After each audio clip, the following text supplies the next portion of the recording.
सेलू. सेलू हे वर्ध्यामधील एक तालुका असून मुख्य शहर आहे. येथे तहसील ऑफिससुद्धा देखील आहे आणि हे बोर नदीच्या काठेवर बसलेले शहर आहे. हे शहर खूप सुंदर आणि मनमिळाऊ शहर आहे. इथले लोक देखील खूप छान आहे.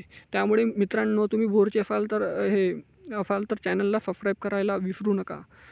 आताच सेलूचे वासियांनो चॅनलला सबस्क्राईब करून ठेवा, कारण येणाऱ्या पार्ट 2साठी. हा आहे सेलूमधला रस्ता. सेलूमधला आपण नगरपंचायत सेलू सार्वजनिक शौचालय बघू शकता. हे आहे सेलूच्या मुख्य बाजारपेठेकडे जाणारा रस्ता. हे आहे सेलूमधली इमारत आणि हे आहे सेलूमधलं एक अनोखा स्टॅच्यू. हे आहे सेलूचा नकाशा. आपण सेलूचा नकाशा बघू शकता. असा आहे सेलूचा नकाशा आणि नगरपंचायत सार्वजनिक शौचालयाची फोटो. तर चॅनलला